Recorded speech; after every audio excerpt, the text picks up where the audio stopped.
Good morning, everyone. I am Nandakishore Karpurapu, Urban Transport Planner working with IUT India. It gives me immense pleasure to welcome you all to the 16th Urban Mobility India Conference cum Exhibition 2023. This technical session is on financial sustainability of mass transit projects. The format for the session is as follows. There would be brief remarks by session chair and moderator, Mr. Saras Saxena, Principal Transport Specialist, Asian Development Bank. This would be followed by presentation by our district speakers, after which there would be a question and answer session. Now I would like to invite Chairperson Mr. Saras Saxena, Principal Transport Specialist, ADB. Mr. Saxena has over 26 years of professional experience in railways and international development. He started his career with government in the prestigious Indian Railway Service. He joined ADB in 2008 and has worked in sustained development, East Asia and South Asia departments overseeing projects in Vietnam, Laos, People's Republic of China, Mongolia, and India. He leads design and implementation teams related to transport infrastructure and policy development. His present work is focused on urban rail projects in India. He holds a Master of Science and PhD in Transport Studies and Geography from University of Oxford, UK.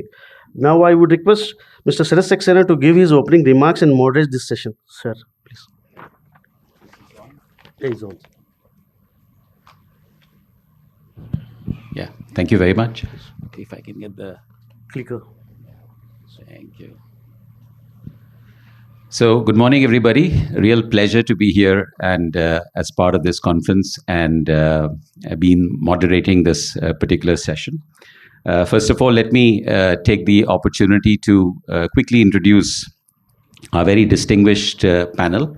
On my left is Ms. Namita Mehrotra. She is the Director of Finance from NCRTC. Ms. Mehrotra has had a very distinguished career working on a number of key positions with the Indian government, Ministry of Railways, and of course DMRC, and currently as Director of Finance in NCRTC. She holds a key position which is taking forward this very, very important project. Next to her is Mr. Anjum Parvez. He's the Managing Director of Bangalore Metro. Mr. Parvez has been on this position for 2.5 years. He's an engineering graduate from IIT Delhi and belongs to the very prestigious Indian Administrative Service. Then Mr. Anil Kokate, he's Director Strategic Planning with Mahametro. Mahametro, as you would know, is tasked with building and developing metros in Maharashtra. And he has been instrumental in actually taking forward a lot of new initiatives for Mahametro, particularly in the area of non-fare box, and we'll be very fortunate to hear from him today. Then on his left is Dr. Neeti Kothari. She's the Director of Finance, MPMRCL. MPMRCL, as some of you would know, is responsible for the metro projects in MP, Indore, and Bhopal. And she is also, in her previous positions, worked on very senior levels in DMRC. Then I moved to Mr. Saurabh Singhal. Saurabh Singhal currently is with Strategy Tech Ventures. I've known him for a long time and he's worked in other very senior consulting positions and has been working very closely with a number of these metro organizations. Then we are very fortunate that we have with us Mr. Kano. Mr. Kano has come all the way from Japan to join us for this particular session. He is working for a very unique organization called Urban Renaissance, and this is an organization that is supporting TOD and property development in Japan. And I think we are very fortunate that we can hear from him today and learn about a lot of the initiatives that Japan has been taking, and we can certainly hope to emulate from that. Last but not the least, of course, we have Mr. Nikhil Mittal. He's a transport and infrastructure consultant, been working for a number of major consulting firms. I think the last stint was with Boston Consulting Group, and he's currently working with ADB and helping us in a variety of areas, particularly focusing on finance. So with that, let me just take this forward by perhaps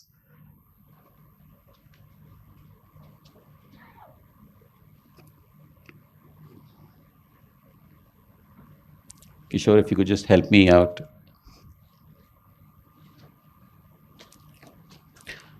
I'd just like to take this opportunity to perhaps. Okay, thank you. So I think this is a very important issue, financial sustainability of mass transit systems. And the first question that comes to mind is that why is this so difficult? Why is it so critical? One, of course, as we understand, these are very, very capital intensive systems. I mean, the cost is running into tens of thousands of crores, billions of dollars.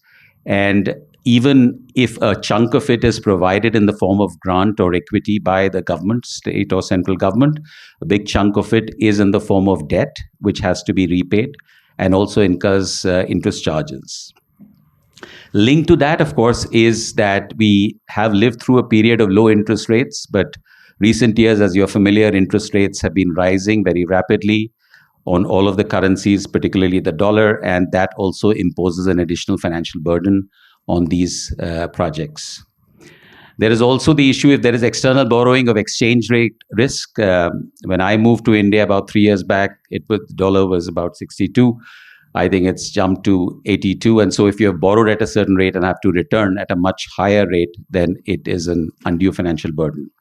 We've heard a lot yesterday about limited flexibility in fares, and that's quite understandable. These are mass transit systems, have to be affordable, and there is a limited flexibility when it comes to increases in fares. Low ridership, of course, these are long lead systems. Ridership takes time to build up as the network grows. And again, that is an issue that we have to live with for a certain number of years. We heard about DMRC's ridership of 7 million. But that has taken a number of years to actually come to this stage. So Farebox essentially is definitely very challenging. And companies, corporations, metro organizations need to look at a number of things to how to actually ensure financial sustainability. One, of course, is focusing on current operations, whether it's trying to minimize construction costs or optimizing operations. And I think a lot of these companies have made remarkable strides in this area. I think I've worked in my metro projects across the world.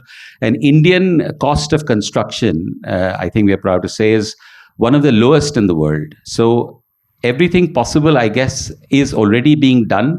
And I think a lot of efforts have been made by the ministry itself to standardize and benchmark these costs. And that is certainly bringing the costs down. Beyond this, I think there is, of course, need to look at non-fare box revenues, and we'll be hearing from our panel about what all is being done in this direction. And certainly a lot of very, very impressive stuff has already been done. And then, of course, we should look at beyond the non-fare box. And again, I think we can find some examples from our projects and from across the world as to what can be done beyond the traditional non-fare box.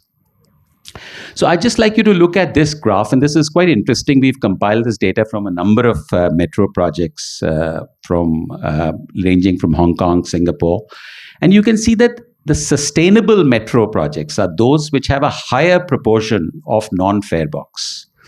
I mean, Hong Kong MTR is almost touching 40%. Singapore is 30%.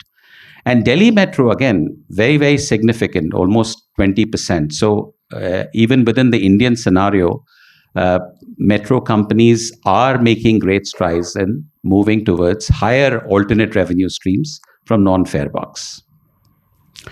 So just to very quickly look at, say, Hong Kong, and you can see this is the kind of breakup. And Hong Kong has been famous for its R plus P model, which is rail plus property. And property development has really made a big impact in non-fare box revenues. You can see it's contributing almost 22% of their revenues. And that's a model that should certainly be looked at very carefully for financial sustainability. Just some images from Hong Kong, and you can see how, this is an image from a shopping festival that they push retail in a big way, and that is, again, a big contributor to their financing. You can see those advertising panels, massive advertising panels, 30 square meters. You can see the people, how small they look before that. And that, again, is a big revenue generator for Hong Kong Metro. Again, Singapore, and it was very interesting to see Singapore that in their non-fare box, they also include revenues from, say, taxi. And Singapore Metro is the second largest operator of taxis in Singapore, and that's adding to their revenue stream. And then, of course, retail and advertising, again, significant contributors. Again, some images. They are actually managing one of the largest sort of entertainment sports facility, and that's an image of a climbing wall from that. And below that, you can see their partnership with Walt Disney. This is just before the launch of the famous Star Wars movie. And the whole train, and that's actually the inside of the train, the walls, the flooring, etc., is promoting this movie. So some ideas from there. Today in the panel, of course, we will look at some of the challenges that Indian metro companies are facing in financial sustainability. We'll also discuss some of the initiatives that are being taken, and I did say there are a lot that I'm aware of. And then we'll also take a quick look at some of the best measures, and Mr. Kano is here, so we'll also be discussing the Japanese experience and how they have managed to overcome some of these challenges. So let me, without further ado, plunge into our discussion. And I'd like to perhaps maybe start with Ms. Mehrotra. So, ma'am, I think RRTS, we've all, seen the publicity lately. You've very successfully launched the first section, the priority section of 17 kilometers, which the Honorable Prime Minister inaugurated. And so great achievement, I think. The project has been on time despite the challenges of COVID, and it's a landmark achievement because it's the first project of this type that is being done in India. But it's, of course, as we said, it's very capital intensive. So how do you see the whole non-fare box scenario, financial sustainability scenario, and what are NCRTC's efforts in moving towards financial sustainability going forward? Good morning, Jaideep ji, OSDUT, who's present amongst us, Sharad, and my co-panelists. So, yes, this is a very big challenge before us. We are a project of about 30,000 crore, of which 60% is financed through debt. So we have a huge responsibility of repaying the debt that we are taking right now. And as Sharad mentioned, we are fully aware of the forex risk that's the biggest risk that we see before us right now, because that is something that is totally beyond us. At NCRTC, we have been looking at non-fare right from the beginning. It's not that we now that we've started operations and now we started thinking of how we will be generating more resources. The thinking for non-fare started when we started designing the whole system. So because ultimately you have to integrate the non-fare, whatever you do in non-fare, with your main core business. So the stations need to have appropriate flows. How will the passengers move? Like you see in the airports, you are guided through the duty free, etc., or the non-fare part, and then you reach your gates, so that there is no other way. So that's the kind of flows that you decide how the passengers will move. How will you design your system? So if the non-fare part is integrated with the station, you need more escalators. Where will those escalators be? Where will your automatic fare collection gates be? Because you have to distinguish between the paid area and the non-paid area. So all these factors actually start coming in right from the beginning. How will you do the integration with other modes of transport? So the multimodal integration in between the spaces, how will can you use those spaces for any kind of create public spaces and then try to monetize there? what kind of land do you need, around the station. So if you are planning to do some property development, etc., you have to plan for it right now, because when you start the construction, the land is at a cheaper rate, and it's possible for the government to provide that land to you. But as you start constructing, or as even the the development starts, the land prices shoot up immensely and development starts taking place. So if you think 2 years down the line that you would like to construct something close to your station, land will not be available, and even if it's available, it will be so expensive that you will not be able to take it. So all these decisions have to be taken beforehand, and I think we've been taking care to do that.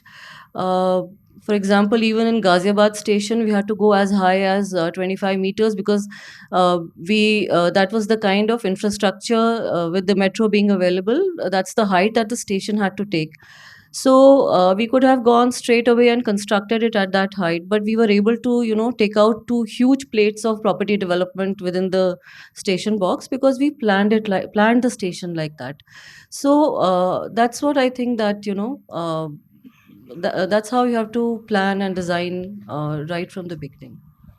That's fascinating, and I think so. The key, that message that I got from your experience, I guess, is that timing is important, and we should not wait till the operations actually begin before we plunge into these kinds of decisions. And quite upfront, there needs to be a very close monitoring and planning for this.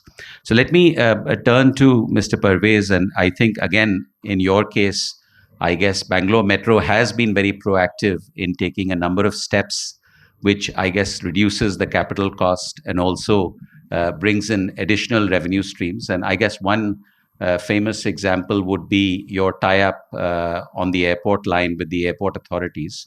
So perhaps you could give some of these examples. Thanks. Very good morning, Sharath, my friend Jaideep, and all my co-panelists. It's a very important session which we are sitting here, that about the financial sustainability of the mass transit system, and we have to see from which angle we are talking about the sustainability. Like as you rightly said, the cost of infrastructure is very high, and as I see, there are basically three components as far as the revenue is expenditure is concerned. One is that whether we are able to meet our day-to-day expenses. Second is that whether we are able to repay the loan which we have taken for construction from our own sources. And the third is that if we are not even able to pay the loan, at least whether we are in a position to pay the financial cost of those loans. So this is how I see.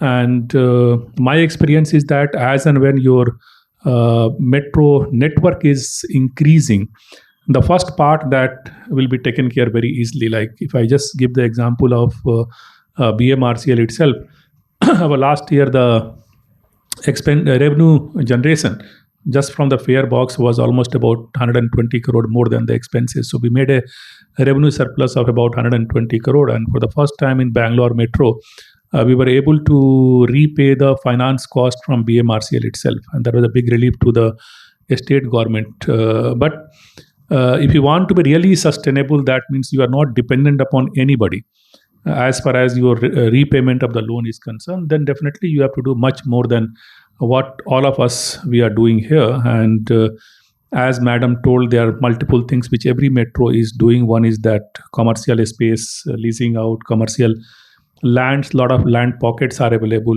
which can be leased out. And but this is thing which is being done by every metro, and it has become a standard. Now the issue is that whether we are able to look beyond that. And if you want to look beyond that, then we have to think the urban mobility as a part of the urban planning, which is missing in our country. I'm not talking about only one city or anything. And what Madam was telling, that availability of land, and when you are planning, then only you have to think of all these things. It's possible when you integrate the urban planning with the urban mobility plan. And we are struggling in Bangalore. I don't have any hesitation in telling that. And most of the cities are struggling through that thing. And if that comes through, then we can talk about the concept of transit-oriented development, and a lot of money can be generated where we did not even take the loan from the multi-level, multilateral agencies also. But coming back to Bangalore, whatever we are doing, which is very unique to Bangalore, is that, as you rightly mentioned, that whether we can make partners in the beginning of the project only so that my total project cost is reduced. And that is possible only when we are going to bring the private partners as one of the financer of the project. And that's the place where we tie up with Bangalore International Airport Authority, because it's an independent authority. And when we started the airport line, the discussion was that, okay, we are bringing so much of traffic to BIL, and ultimately the BIL is going to be beneficiary of this project. So in what way BIL is going to contribute to this project? And very nice of them that they came forward, and it was decided that whatever is the infrastructure cost which is coming inside the BIL property, which is almost about 4.5 kilometers of the network which is going to be there, and the two stations are going to come up. And it was decided that the two stations which are coming within the airport land, that two stations has to be constructed by BIL itself. So that was the easiest path they agreed. And then who will bear the cost of the track and the civil structure and all those things? So there we worked out a formula, because BIL also does not have available cash with them immediately. Ultimately, it is the end users who have to pay for it. So the agreement was that it will cost about 800 crore, and it will be initially invested by BMRCL as a part of the project. And once the project is completed, the entire asset inside the international airport of Bangalore will be handed over to the Bangalore airport, and they will make as a part of the integrated system for the airport, and they will start collecting the user development fees from the people who are coming there, and they will start returning back the money to BMRCL in phased manner. So if you see from that perspective, that the cost of two stations mean at least about not less than 400 crore, the kind of stations which they are putting, and they're integrating that station with the airport itself, and then the track cost of almost about 4.5 kilometers, that comes about 800 crore. So almost 1200 crore is coming from BIL, and to that extent my cost of the infrastructure comes down. So the interest rate and all those financial cost comes down. So that is one experiment which is very successful, and we are looking forward. But in addition to that, Bangalore is one place where a lot of corporate companies are ready to participate in the whole process. And we have started the system of naming right of the station, as well as providing a specific station to a specific company if they demand for that. So for example, Infosys Foundation, they were ready to sponsor one complete station, and they have given 135 crore for the construction of the Electronic City. And we are going to name that station as Electronic City Infosys Foundation. Similarly, the Biocon, they came forward that we are also ready to participate. So they gave about 65 crore. Then our Embassy Group, they have taken two stations. They are giving 135 crore and another 130 crore. Then recently that Century Builders, they have come forward. Bagmane Tech Park has come forward. So there's a kind of fight going on between the builders, because if a metro station comes near your land, you can imagine the kind of prices which is going to. So it's like a win-win kind of situation, and they are coming forward. Then, but every company cannot afford to sponsor 135 crore. So we came up with a system that why don't you take a direct access to the metro station, so that your people need not come to the road. They can directly move from. So the first company which has taken this scheme is the our ITPL, which was the first IT park in Bangalore, and they have paid 10 crore as a fees for just getting the access. And their people will directly move from there, and they are connecting the mall inside also from this thing, and the cost of the construction will be taken care by them itself. So it's a win-win kind of situation. And what we have done right now, that this kind of thing is very difficult to give a connection at the last moment when everything is done, then you have to break at some place.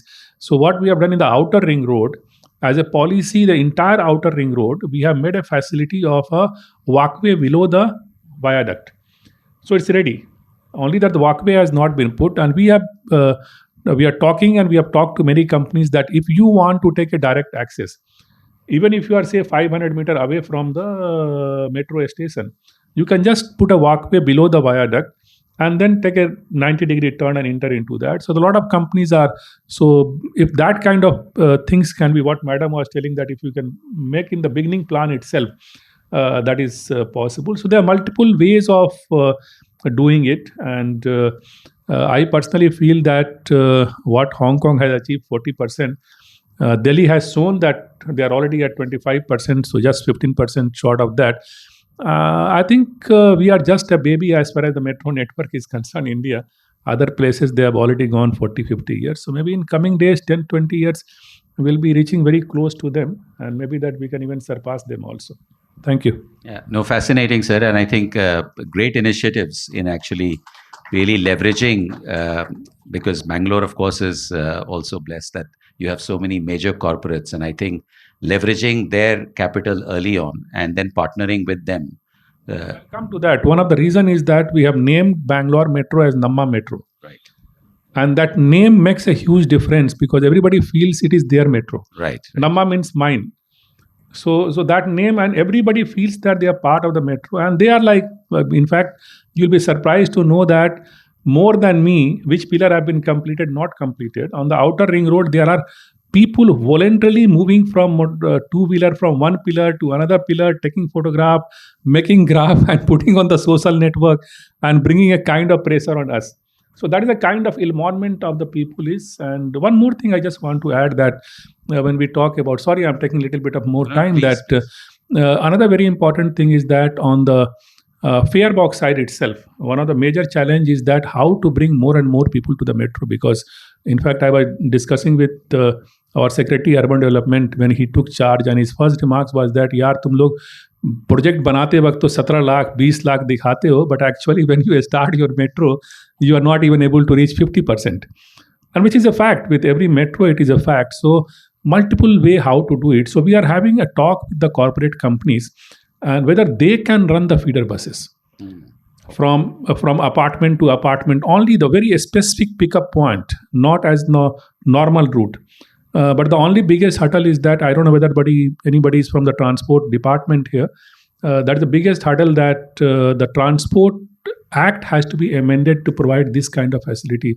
And it's my request to Jaideep sir that if you are able to get those things done and allow these corporate company and the apartment owners to run their own shuttle buses, it will be a game changer in the metro, and suddenly our ridership is going to increase.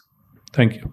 No, very well said, sir. I think, and I've heard this on numerous occasions, that a good feeder system, and there is often challenges in coordinating with the transport companies and ensuring that that happens. So if the corporates actually take this on, then that would be great, and really create an integrated system as we would definitely like.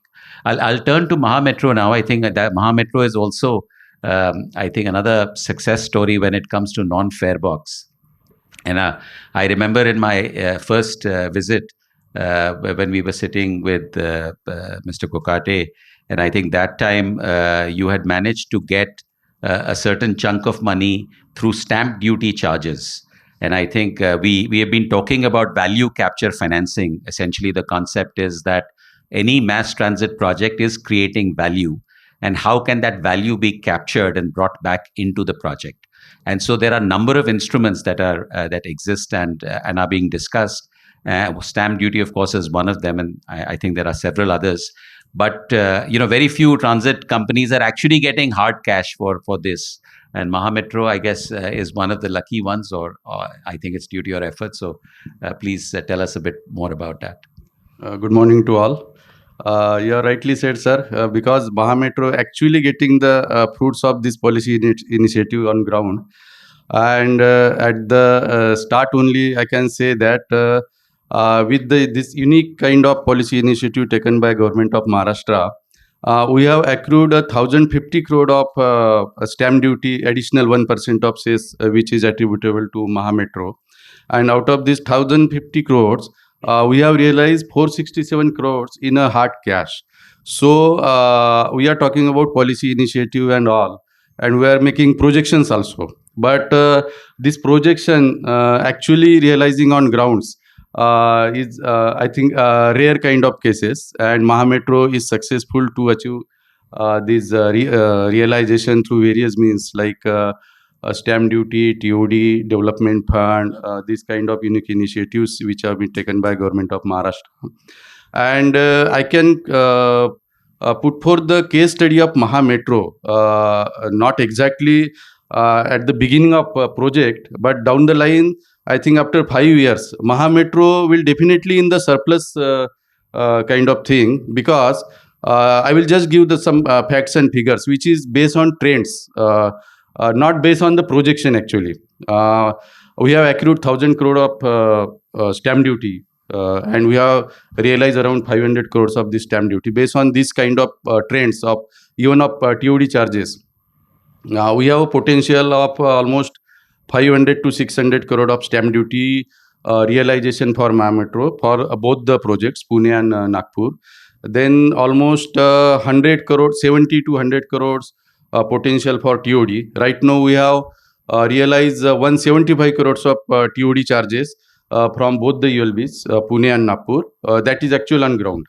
They have also got the same amount in their kitty also, based on this additional FSI premium.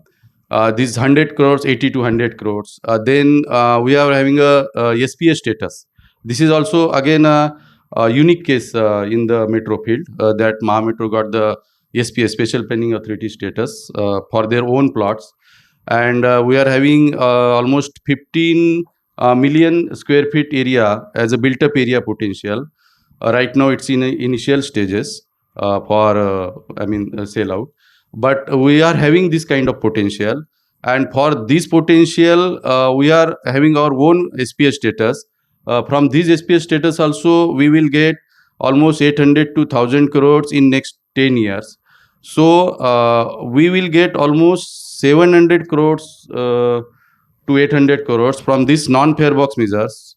And then it is non-conventional non-fare box measures. Conventional measures are again a separate thing, like advertisement and co-branding, as sir had mentioned right now, and then fare box revenue.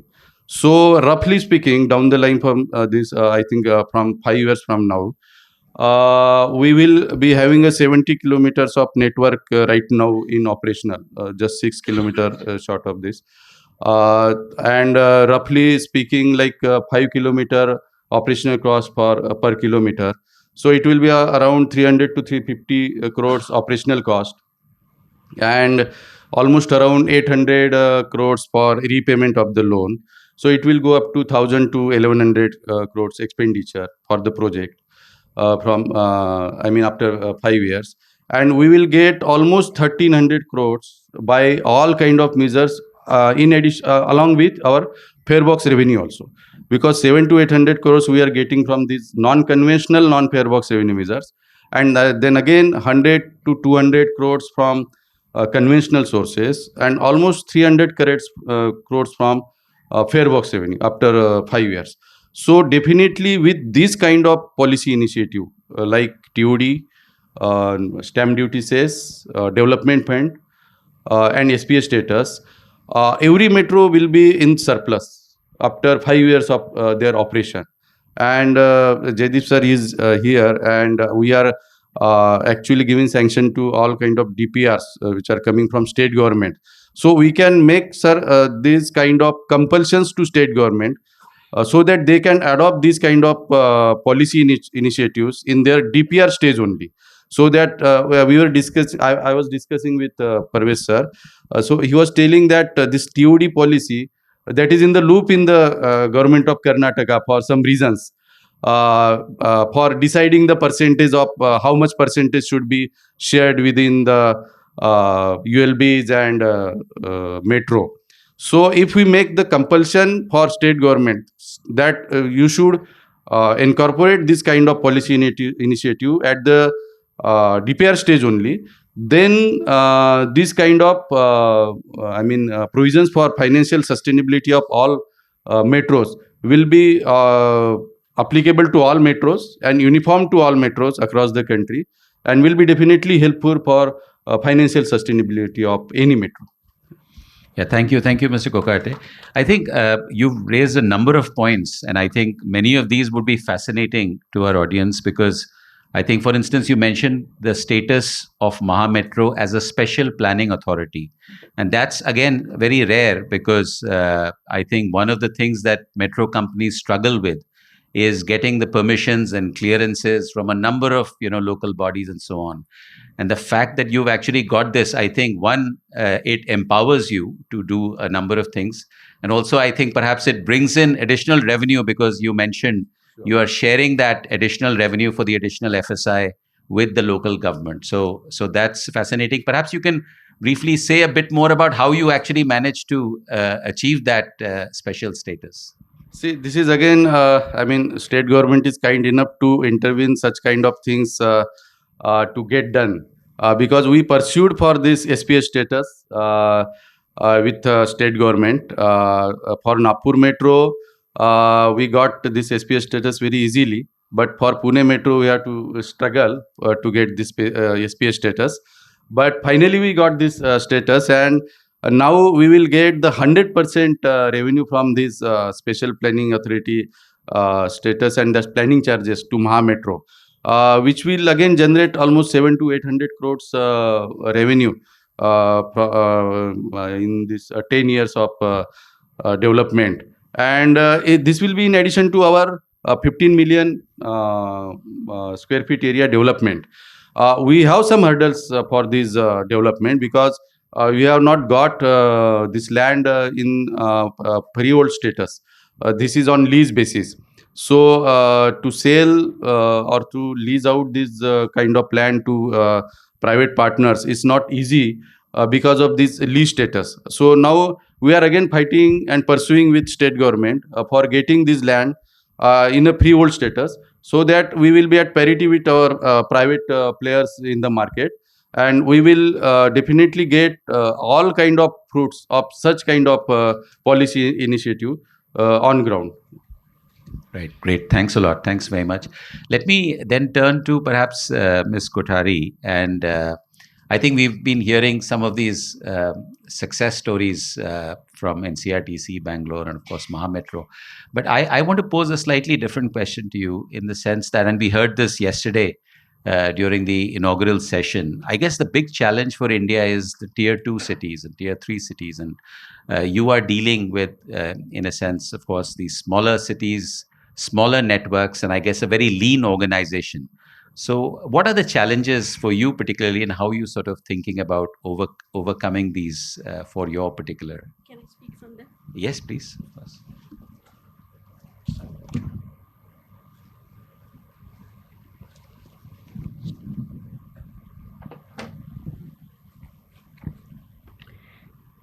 Good morning, OSD sir, August Guardians, audience, and my co-panelist. Yes, I come from Madhya Pradesh Metro Rail Corporation, which is a upcoming metro organization. We are building 30 kilometers, almost 31 kilometers of metro in Bhopal as well as Indore simultaneously. It's a very, as you already said, it's a lean organization, and the challenges which you are referring are enormous in our case also. As we know, first I would like to tell about what my metro is. We are building, in Bhopal, we are building 2 lines. That is, one is from Ratnagiri Tiraha to Bhadbhada Square, which is around 16 kilometers, and another is from AIIMS Hospital to Kharon Circle, which is around 14 kilometers. And in our efforts, we have tried to integrate it with both of the bus stands, railway stations, Rani Kamlapati station, and the commercial hub MP Nagar, so that we can get more and more clientele. It is one of the ridership, which is one of the main reasons for any success of any metro. Similarly, in Indore, we have tried to link it with Indore Airport, commercial hub of Ganpati and Rajwada. These are the areas where these commercial activities do take place in a greater way. So we have tried to link our this. It has been designed that way that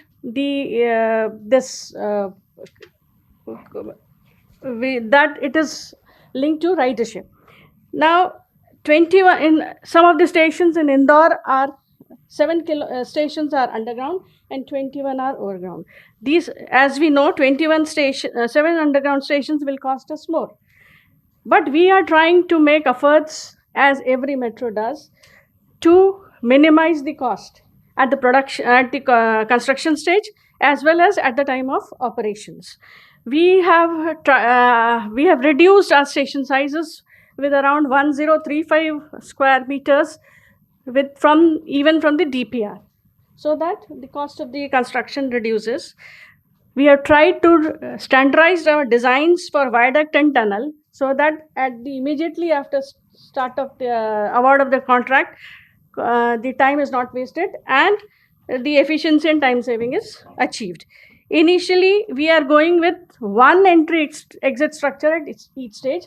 As we all know, that ridership as projected is achieved at a very later stage. So we are initially going with one entry structure at each side. We are going to reduce the cost of lifts, escalators, AFC gates, and all associated costs. We will try to reduce. And then we have, for both the lines in Bhopal, we have a common depot which will cater to the needs of both the lines.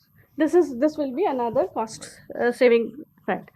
Then we are going for a 750 DC current instead of 750 DC. We are going for 750 volt DC traction system, which is suited for two-tier small metro organizations. Rolling stock, as everybody does, is going for a regenerative braking systems.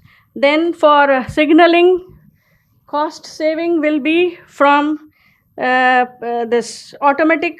We are going for CATC, which will save cost of the manpower.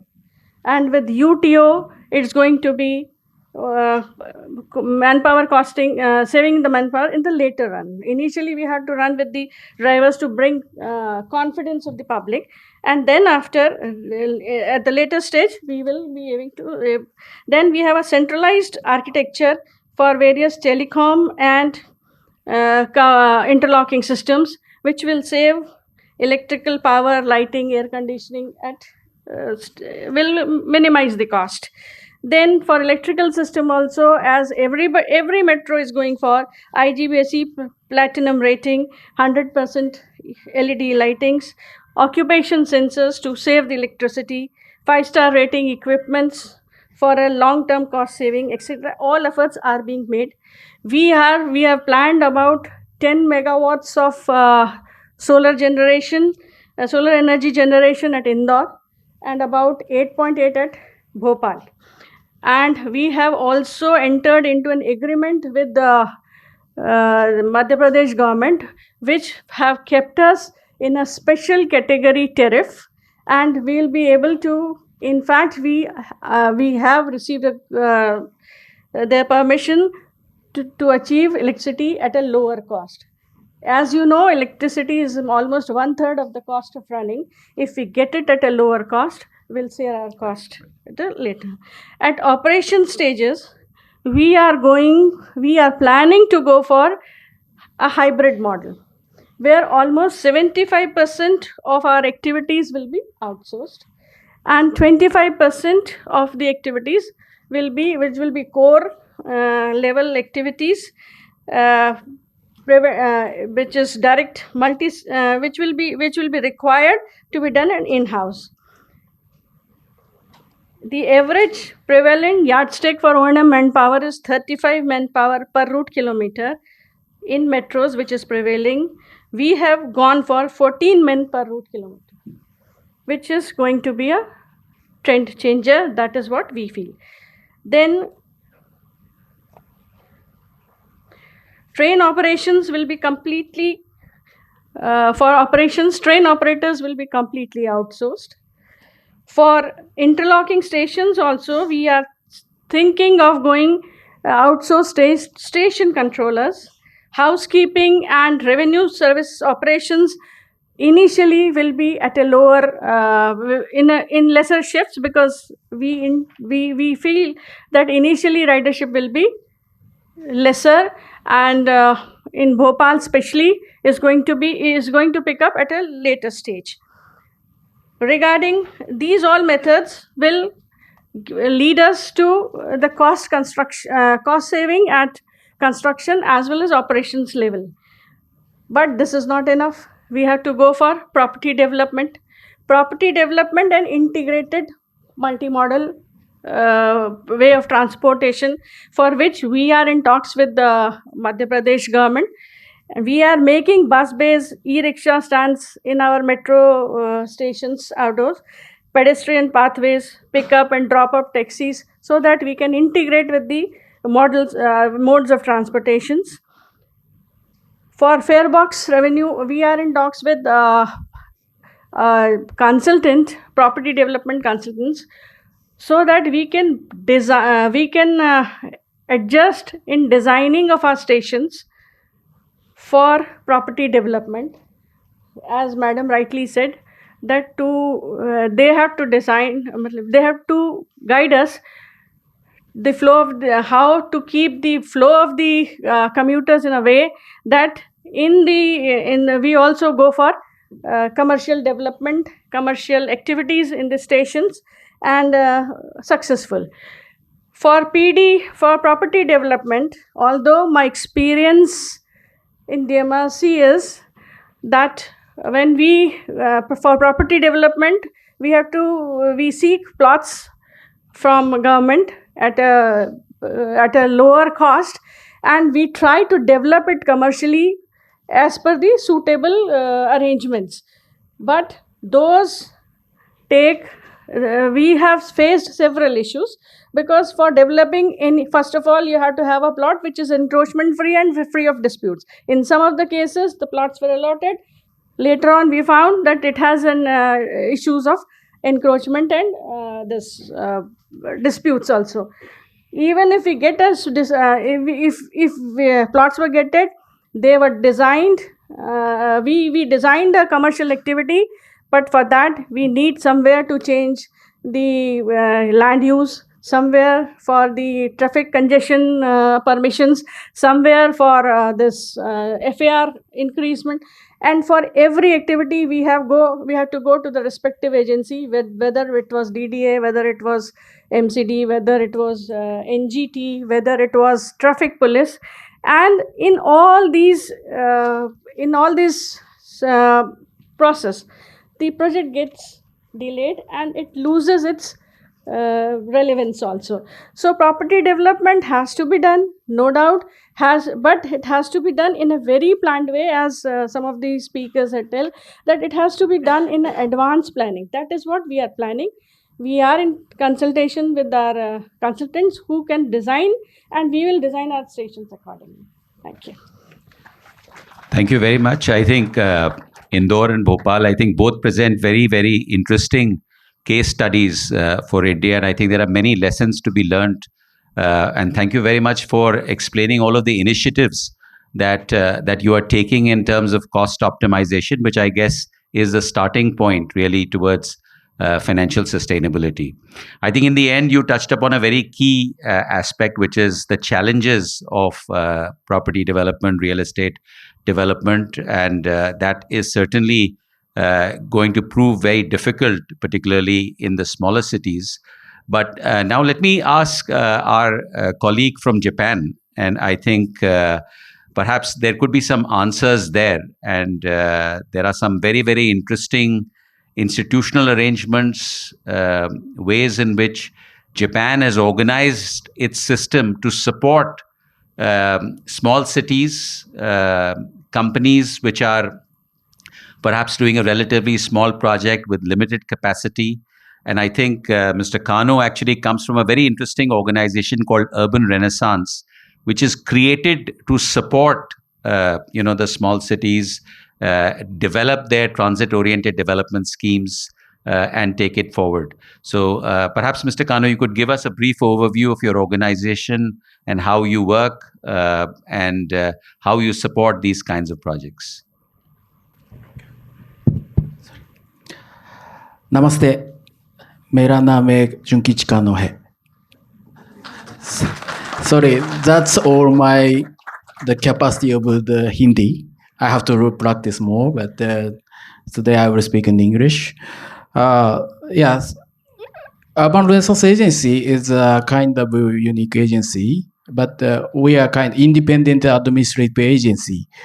Actually, similar, same with JICA. But the capital is mainly come from central government, and the rest is local government.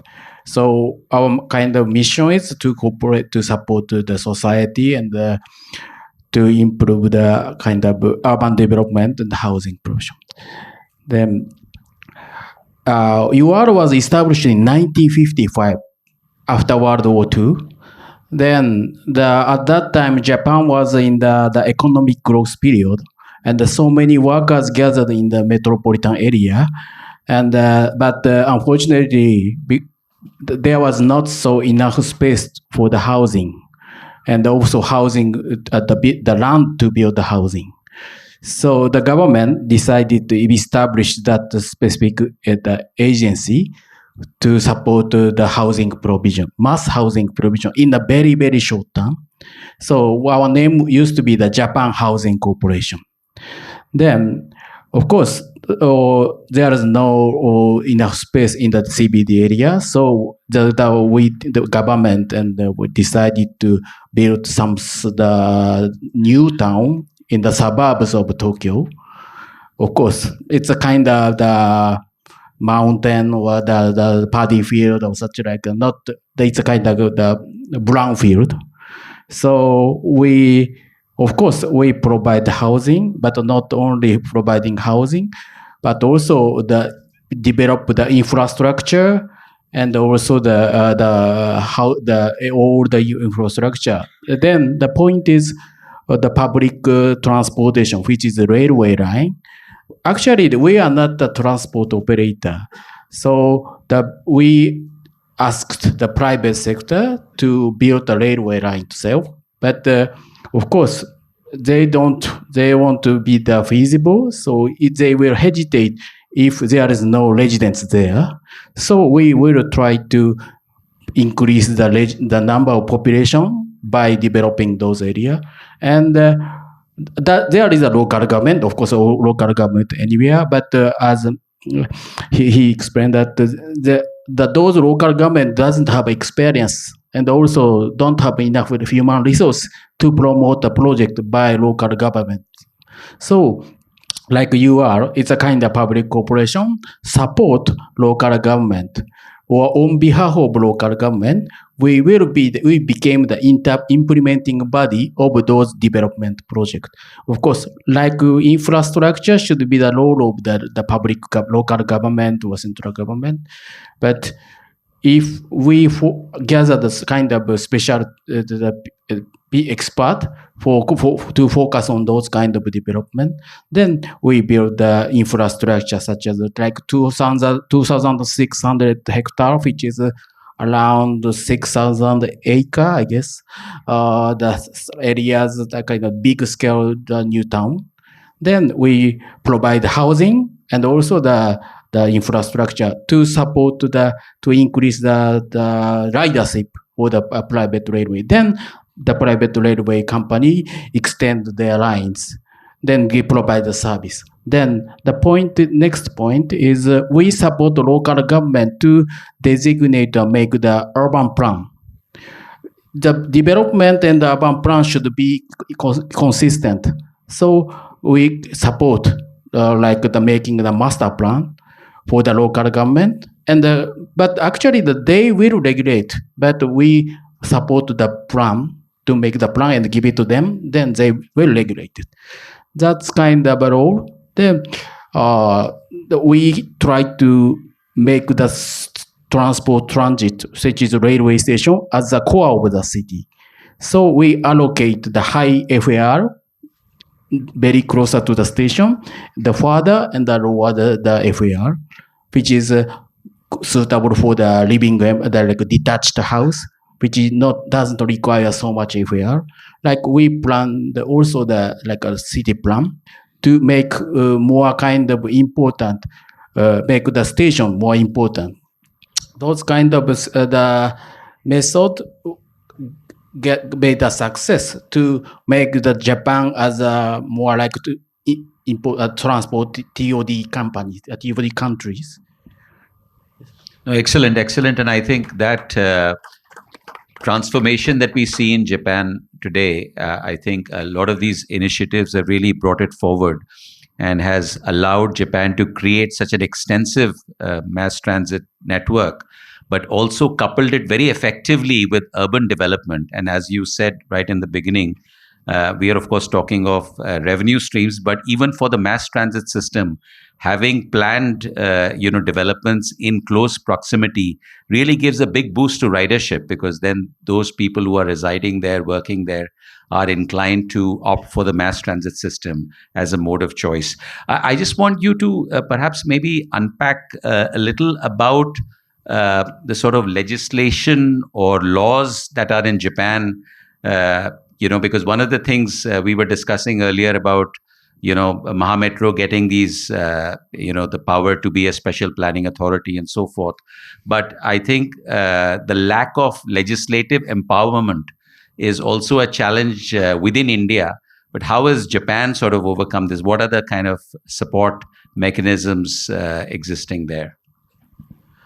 Yeah, let me explain about the TOD in Japan from the point of the law issue. So I can categorize like 3 categories. One is key laws, and which is not only for TOD. It's kind of basic, but also for the like urban development. And the second is laws related to the development method. So we kind of regulated the specific development method based not only one but also several development method. Then the number 3 is laws to promote housing provisions and the TOD in the metropolitan areas. So I can explain this kind of from the 3 categories. In Japan, most of the TOD projects are implemented in the city planned area. Of course, therefore, City Planning Act is a basic act. And also the Building Standard Act is also the key which related to all the building construction. Of course, the basic laws related to the Urban Transit Service like Railway Act is also relevant. However, this time I maybe should focus on more development side. This is a kind of a basic act. So in the Urban Planning Act, FAR, BCR, land zoning, all the kind of regulation issues regulated in the Urban Planning Act. Like incentive for the like relaxation of FAR, also it's related to the Urban Planning Act. Then the second is I think it's kind of unique in Japan, but the Land Readjustment Act, which is a more development method. So sometimes, railway project is basically based on the land acquisition, but sometimes to develop the area, if we purchase all the land, is very, very costly. So in Japan, we have a Land Readjustment Act, which is land exchange and consolidate the land by setting some area, especially in the station, around the station. And this is like kind of like a horizontal land exchange. And also the second one is the Urban Renewal Project, Renewal Act, which is a kind of vertical land consolidation. Like we can kind of, we have a system to convert the existing land right and also the housing right into the like sectional ownership. And also the co-sharing of land ownership. Then like utilize the land, or maximize the land efficiency. So that is the kind of land consolidation method. It's very, very popular in Japan. Like downtown area, the land is not enough, so we utilize the urban renewal, which is like vertical land consolidation. And the suburban area, we more utilize urban land readjustment, like Tsukuba X project, which is more kind of new railway line, was utilizing this method. And the number third is like the laws to promote housing provision or to promote integrated development, which is I maybe focus on the like integration method, both railway construction and housing provision. So the government kind of enacted the special measures concerning promotion of supply of houses and also the railway construction. It's an integration method.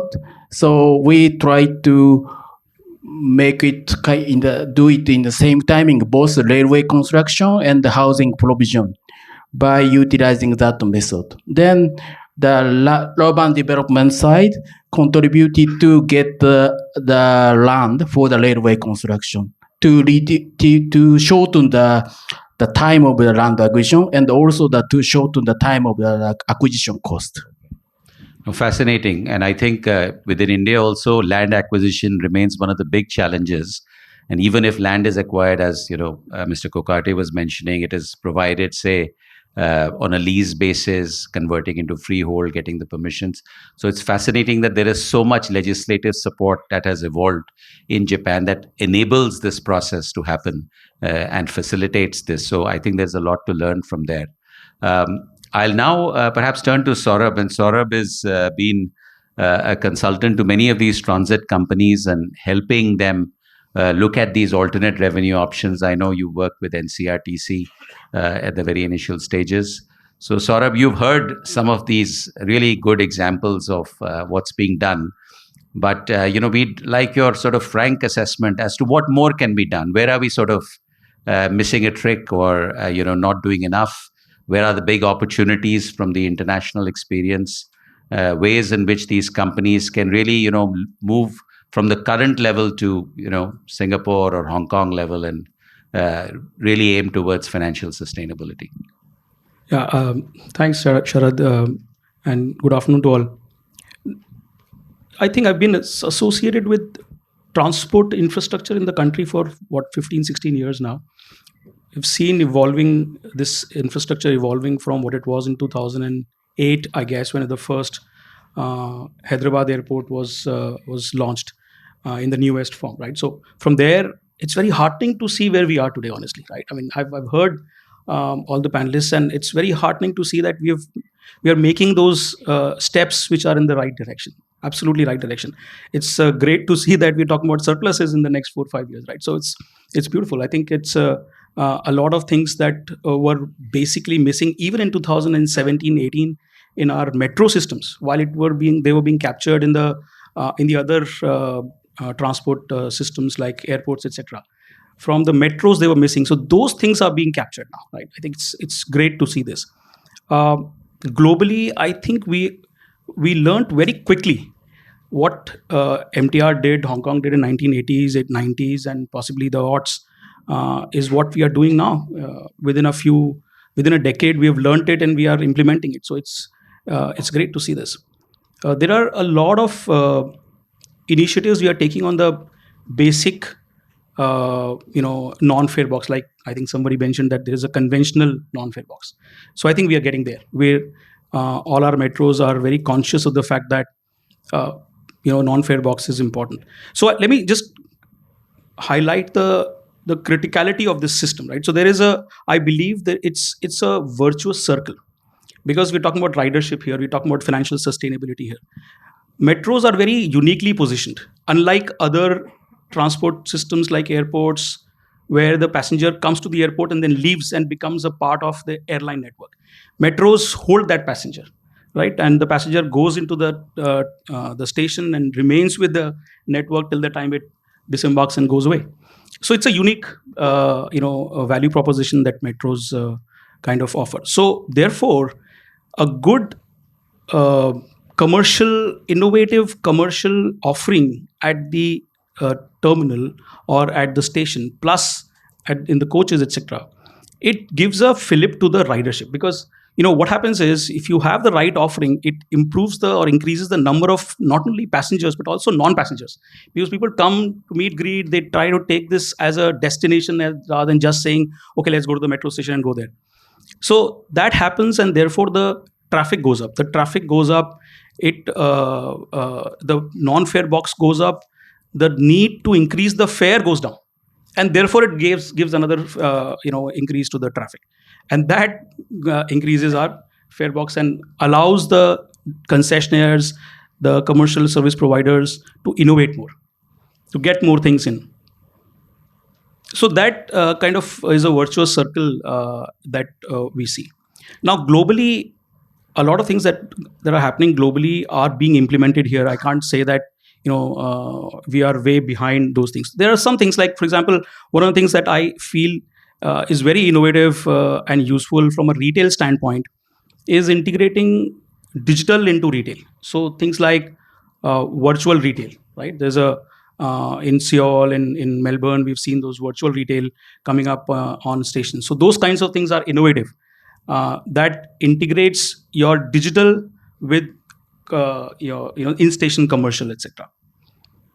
What is going to be important to my mind, I think that's the reason we look at strategy or commercial strategy at these stations from the standpoint of seeing, okay, how can we, now that the passenger is evolving from a normal passenger going from one destination to the other, it is also involved from a digital standpoint. So how do you then use those digital avenues available to you? The passenger is available to you for half an hour to 1 hour in the coach, right? So can we offer solutions from a digital standpoint to that passenger and engage him, sell more? As we see in airlines, for example, right? You get digital content to the travelers. Now that has become very easy because you have systems available to airlines today that can allow a passenger to get your content very easily. You don't have to have a large electronic system on board the aircraft. You can just have a small little phone at the aircraft, and that phone will allow all the passengers to access your content. So now the metros can actually use that. Metros can use that content and sell it to the, or at least allow passengers to look at that content, and from there they can generate more revenues, right? So those kinds of innovative structures are happening and coming up. So I believe that integration between physical and digital is going to be the next big thing. That's where our focus needs to start coming in, and needs to start using those kinds of avenues. Apart from that, from a real estate, which is, see, MTR is a big example, right? You rightly said, Sharad. MTR is a big example. So in real estate, you can actually do, and today it is 20% in MTR, 20% of revenues after having extracted the value in the earlier years, because their upfront money has already been paid. So there was a time in 2000, early odds or late 90s, where they were earning 50% from only property. So that they've already done. And now, even now, they are doing 20% from the rentals that they have done. So I think property is a big thing.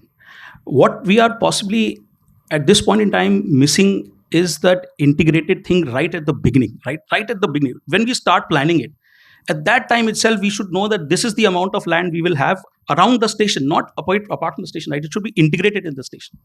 And that's where, and we see, the thing is, we can't compete with private developers if they start taking the land around the station. So we have to announce it. Right at the beginning, we announced that we have this land at the station. It will be an integrated facility. So a developer thinking about creating another space around will know that, oh, listen, this is a land that is coming up. This is a facility coming up. It's a mall coming up. It's a residential society coming up. I cannot compete with that because it will be integrated. So you will have, like Namita ji said very rightly, that it becomes difficult because the land becomes expensive. So if you announce it right at the beginning, then you know that your competition will already know that something is coming up. So they will not be your competition anymore. Right, no. So that becomes very interesting for property development. Absolutely, and I think that's something as you said, we saw in Hong Kong that they managed to get this land allocated pre-project rates, and then of course once the project came in, when the transit system came in, there was a big jump, and they were able to harness and really capture that value, and that's a big opportunity. I really also like your point about metro stations becoming a destination in themselves. And I think we heard from Bangalore, the integration with the malls and shopping and so on. And it's not just a place where you go to catch the train, but it's actually a destination in itself, and something that people actually go for shopping and so on. I think the other aspect, and I'll just turn to Nikhil here, is advertising. And advertising in our trains is also, I think, a big opportunity, because I remember, whenever I take the train, and for that part of the journey, you are actually, unless you're looking at your phone, you're looking at that advertising. Whereas with the television set, perhaps, when the ad comes on, you tend to switch channels or whatever. But here, in a sense, it's captive. And we saw some examples, and I'm sure within India as well, there is great potential to generate additional revenue and really attract companies to invest in this. So your thoughts on this as a potential? Thank you, sir, for having me as a part of this esteemed panel. Really honored to be a part of this discussion, which is quite apt at this stage. So I'll divide my narration into three segments broadly, sir. First would be, I would want to emphasize and establish about the criticality or importance of this business segment, if I can call so, which is retail and advertising. Second, we can see the key mega trends which are emerging globally in global transport systems across retail and advertising. And third, what potentially may be considered by our honorable transit agencies going forward, so that the benefits can be reaped in Indian context as well. So for the first segment, sir, I would like to take the usual culprit in the room, which is MTR Hong Kong Corporation. And I have assessed the financial statements of this corporation for the last 10 years. And retail and advertising segment in particular. It is very interesting to see how this company is structured. So its mandate is not limited only to probably developing and operating a transit corridor, but it is structured into 4 to 5 critical strategic business segments. One is about transport operations, second is about commercial, third is about international business, fourth is about property business, and fifth is for the other business segments. So from the structuring standpoint, it is critical, and it is quite clear to those segments and the people who are working as part of those strategic teams that we have a KPI, we have to generate so much of revenues, we have to think innovatively, develop proactively, and generate revenues. So the organizational structure is in place. Now, what has it resulted into? I would put some numbers into perspective. For the financial year which ended 2022, this business segment of retail and advertising alone, it registered a revenue of $3.1 billion in Hong Kong. So in Indian INR terms, it translates to about 3,400 INR crores. What is even more significant is that from the standpoint of financial sustainability, many a times we talk about revenues from various non-fare box avenues. But in my view, it is the bottom line from each of these avenues which actually contributes to your financial sustainability. So we have assessed the EBITDA and the EBIT margins which this segment was making.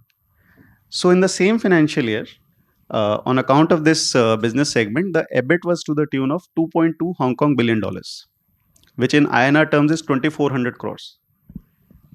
So earnings before servicing interest and taxes is about 70% of the revenue coming from this retail and advertising.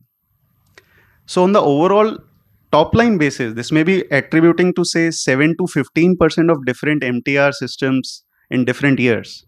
But actually it is a bottom line champion, if I can say so. So this is the criticality of this business segment, which is retail and advertising, from the standpoint of financial sustainability, and hence the resilience of any mass transit system. And we have seen this numbers in MTR Corporation. And these numbers came on account of only 1 million square feet of space, which was leased out to only shops and kiosks, and about 43,000 advertising units, which comprise of large LED panels, LCD panels, etc., which were deployed by MTR Corporation. Second aspect is, what are the emerging trends which are prevalent in advertising and retail, which are being utilized by global systems elsewhere. So advertising as a mainstream is witnessing 3 mega trends, or 3 main verticals, if I can put it.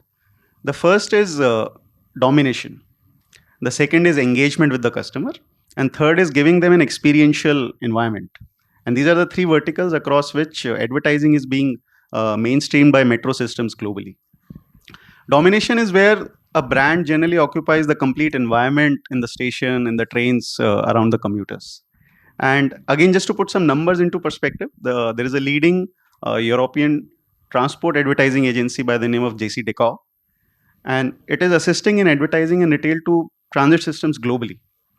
And they came up with this interesting survey, and this is a public report. It is dated September 23. It is called as Metro Stories. So they conducted a survey across 14 countries, which was responded by about 5,300 respondents, including 300 from India. And these 14 countries obviously included India as well. I would share a couple of insights from that report. First being 70% of the respondents mentioned that post-COVID, they have started taking the same route with the same frequency or a higher frequency, which they were doing earlier, prior to COVID. So the traffic is back.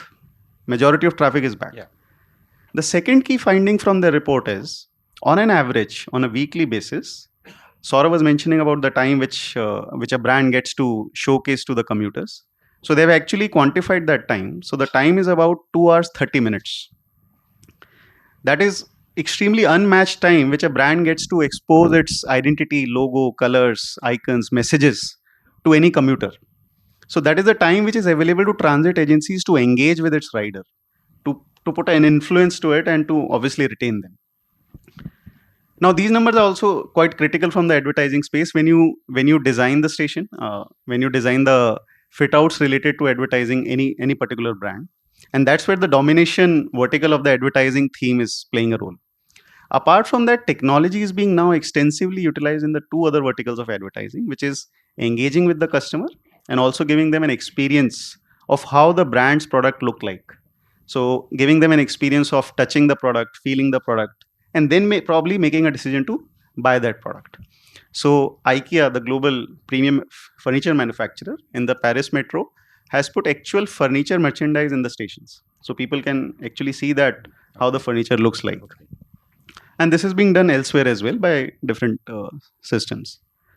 Moving on to retail from advertising, and just adding to what Saurav mentioned about creating a virtuous loop, both are actually interrelated. And retail obviously contributes to influencing the ridership as well, rewarding your riders to basically retain them day after day. So that is about creating a virtuous loop, if I can put it. So retail basically, in my view, across the transit stations globally, is being developed keeping the end customer in mind. And from the designing stage, the master planning of station is being done in that way that the PAX flow is known, the PHPDDT is known. But we have to enhance and maximize the establishment of commercial space as well. And also we have to balance the both so that it's a harmony, it's a perfect orchestra between the PAX flow, because ultimately you are a transport service provider. Whereas at the same time, we are also maximizing the enhancement of commercial establishments, which will yield revenue and hence the bottom line addition. And in doing so, would like to quote the example of Tokyo Metro, which has very specific, area-specific, station-constraint-specific development of commercial space in their station, which is like Echiko Fit, and Metropia, which is dependent on different size which are available in different stations, which are dependent on the type of leads which the commuters are traversing, their buying patterns. It is based on what are the gender preferences, and so on and so forth.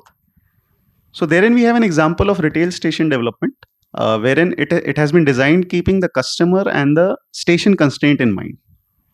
So these are the trends which are being utilized by global metro systems in advertising and retail. As part of my last narration, Sharad sir, maybe just for the consideration of honorable transit agencies, what I've seen in my experience this far, there is a book which becomes Bible post its sanction, which is the DPR.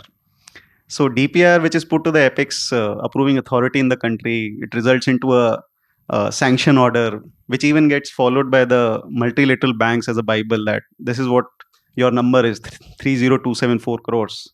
Nothing besides that, nothing. Probably below that, but not beyond that. So if at all everything is to be governed by DPR, my humble submission is, like, it can't be planned as an afterthought during operations. So Namita ma'am was mentioning about the station design. I'm glad to hear that like systems which have been developing since last 5-7 years are utilizing this proactive planning and accommodating this planning into proper provisioning of infrastructure into the DPR, which gets budgeted properly basis the international benchmarks, which gets approved by the apex authority. Once it is approved, obviously it will get financed and it will give lever to the transit agency to expense that. Then only it is expected that benefit will accrue to the transit agency and probably will add to the bottom line as well. So just a humble submission if it can be considered. And probably this will help transit agency become, obviously it is into the provision of transport services, which have to be universally accessible, affordable, operationally efficient. But as far as our conference is concerned, the transit agencies will also become financially sustainable and hence resilient. Great. Thanks, Nikhil. I think very interesting perspectives, and thanks also for highlighting some of the trends in advertising and retail, which I'm sure are very helpful. Now, I'm conscious that we are a pre-lunch session, and it's almost criminal to extend the time beyond the session time in this case. We have a few minutes, and I'm sure there are some interesting questions that our audience would like to ask. So if somebody could pass some mics there. Yeah, let's start with this gentleman here. If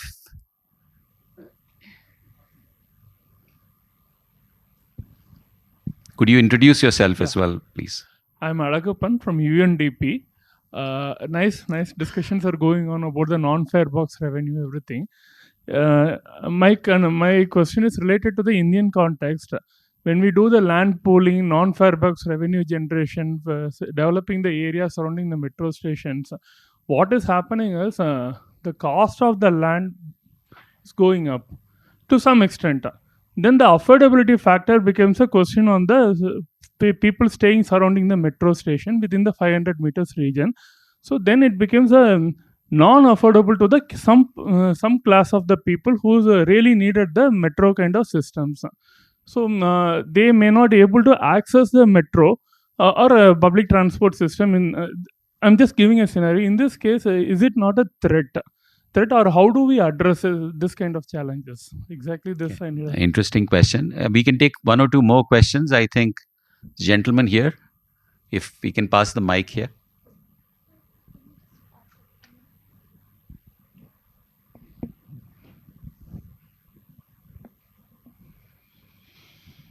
Myself, Anvichali Sundaram. I have a question to you, Mr. Sarat. What are the basically multilateral banks offering? I think your mic is either switched off or. Yeah. Yeah. So my question is to you only. Basically, multilateral banks are funding for these big projects, large-scale projects. In case of economic downturn, what are the risk mitigation instruments that are available or provided to these kind of transit companies to protect their non-fare box revenue over a long-term period? For example, between 2008 to 2014, big downturn in terms of the economic activity, so that the property development gone down. So these kind of scenarios, how do we address in terms of the like insurance or whatever mitigation strategies, guarantees that are offered to these transit companies so that they can protect their revenue over a longer term period? That's okay, excellent. Was there a question here as well? Can we pass the mic here, perhaps?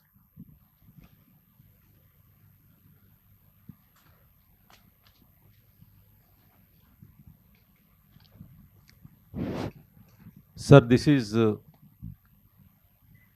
think, okay. Yes. This is UJM Rao. I'm MD of AP Metro Rail Corporation. So, most of the speakers have spoken about increasing the revenues, fare box and non-fare box revenues by various measures. But what is bothering to the Metro Rail organization are the debt, the initial huge capital investment they put in, and the debt taken, and the repayment of that with the interest, huge interest taken from banks and financial institutions. So I say capital investment has to be brought down. So in India, we have 8 Tier 1 cities where we have that Delhi system, 3-car system, and this has been adopted in all the other places also, in Tier 2 cities also. So one 3-car system will have a capacity of 800 people. 265 is the fullest passenger capacity. 265 into 3 is 800. So 800 is equivalent to 16 buses. So 16 buses will come, stand, and take the people and go. So service to service, the maximum conventional time is 8 minutes, not more than that. We can make it 6 minutes or 5 minutes, but it should not be more than that. So every 8 minutes, 16 buses are coming and going. Is it required in Tier 2, Tier 3 cities? So we can go for a low-cost 2-car system. As gathered the statistics in the world, there are 570 places where the metro systems are successfully operational, either in the form of conventional metros or LRTs or monorails or modern tram, etc. So this LRT system, which is 2-car system, can be extended 3rd, 4th, 5 according to the traffic demand. So this system is in 298 places in the world, the highest, mostly in European countries, even in China and Japan also. So why can't we adopt? Now all the Tier 1 cities are over, and other cities are 28 cities today. We have either We've got the question. I think that's very clear. Your point's very clear. I so think that we is can. that is one point, sir.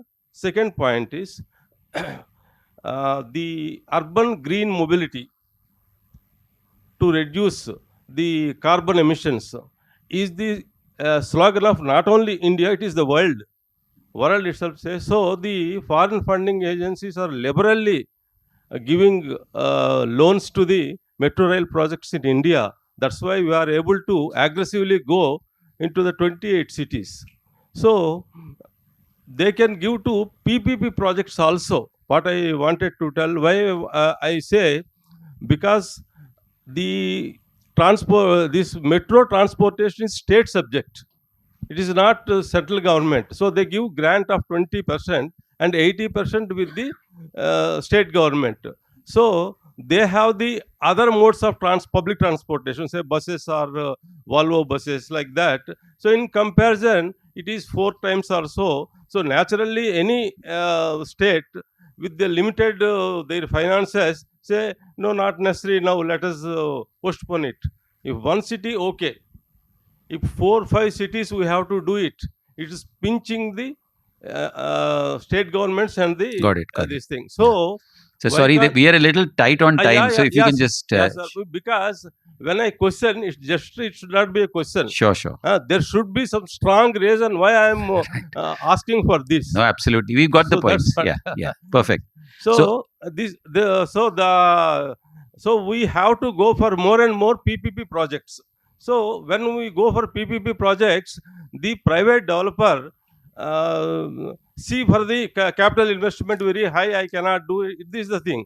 So that's why the government of India has to help the state governments and the metro organizations by giving the foreign funding assistance. The ODA loan, what we are giving to the government project, that can be extended to these also, because it is on the short term. Short term means it is 20 years repayment period, and 5 to 10 years is moratorium period. Whereas in Indian banks, according to RBI rules, it is only 10 years and again reconstructed fine. for another 50. Like understood. That's fine. Sir. So these are the 2 points from me. Thank you. Thank you very much for your questions. So, sir, perhaps maybe I'll request you, Mr. Parvez, to take that question on.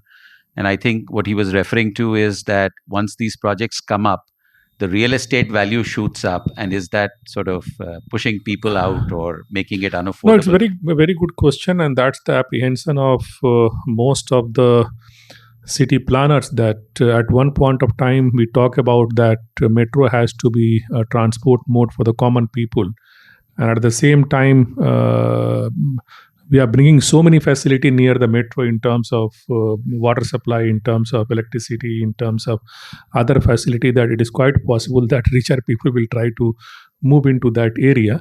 But this issue have been discussed in detail, and there are multiple way of handling that thing. So, like one of the thing which we are talking about in Bangalore, that when you go for a apartment in the TOD zone, or say within 2 kilometer of the metro line, the parking facility has to be reduced in the apartment. So right now we have like one car for every apartment. Maybe that we should move to a system that only half car per apartment. So and the cost of these parking plots in the apartment should be very, very high.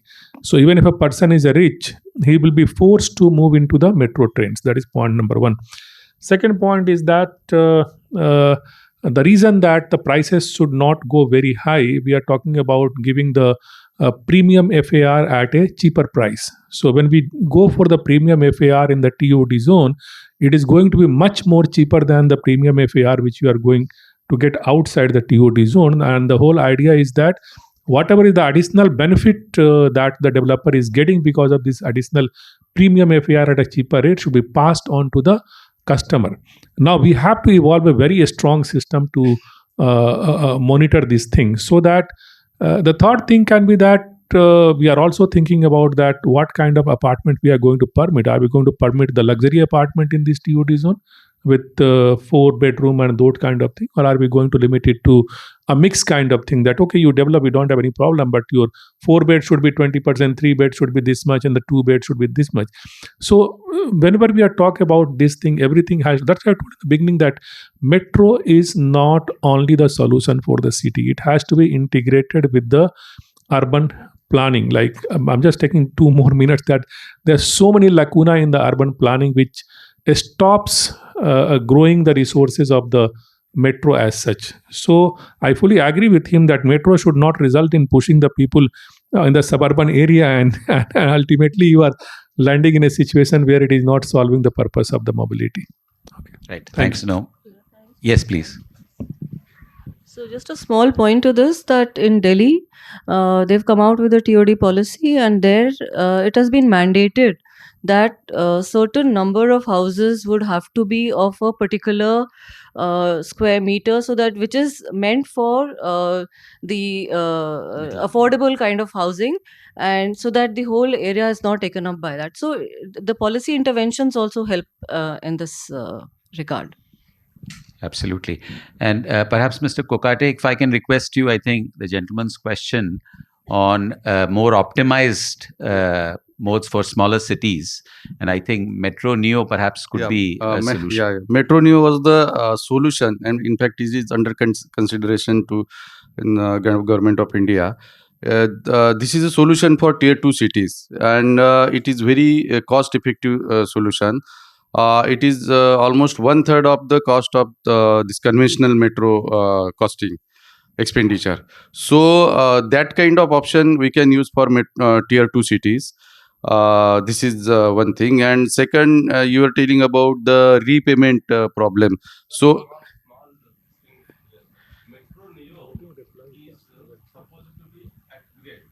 no, it will be elevated. No, it has been assessed. As of now, it is 1/3 of the conventional metro. Maybe 10-20% it will be higher than the this earlier estimate. But again, it will be very, comparatively, it will be very low as compared to conventional metro.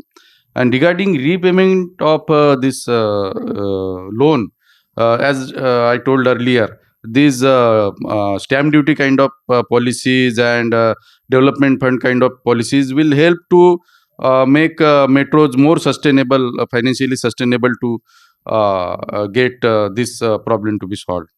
And again, for the TOD, this thing, yeah.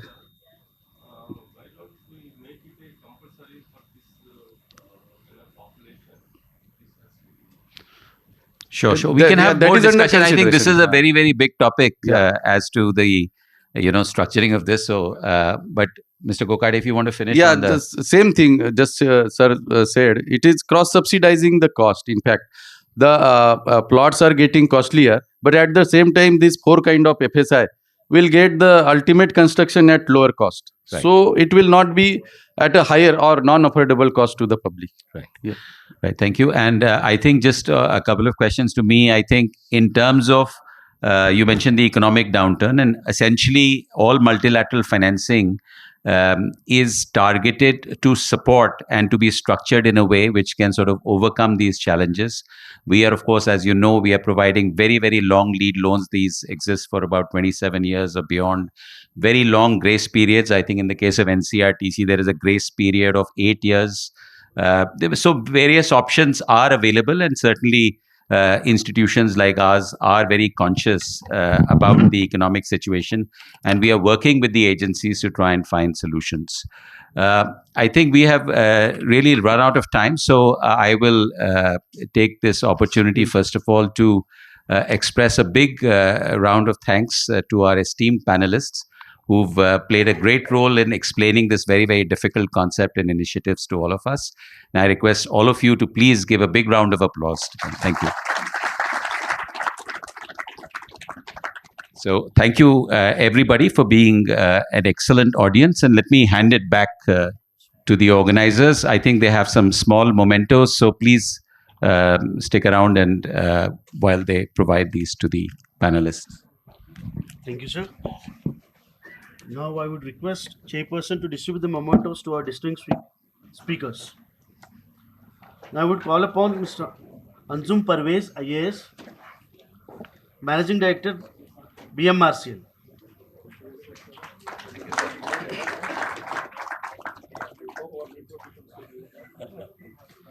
Ms. Namita Mehrotra, Director of Finance, NCRTC.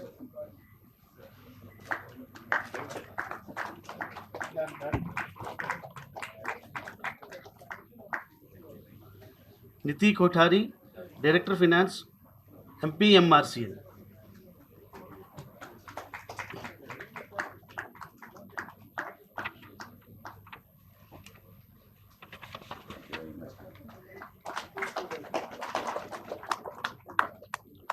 Anil Kumar Kokate, Director, Strategic Planning, Maha Metro.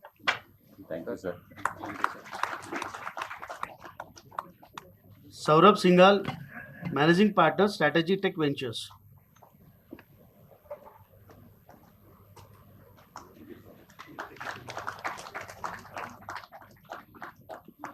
Junkichi Kano, Director, Urban Renaissance Agency, Japan.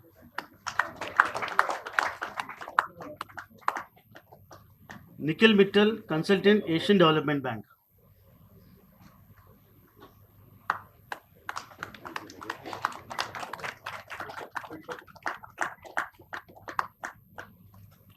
So we thank you for joining us and for your cooperation. Please join us for lunch. One memento, sir. Moderate here. I'll get it later. Sir, we can have a picture. No, one memento. Sir,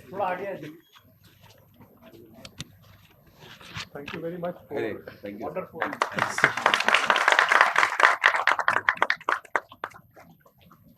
Come, please.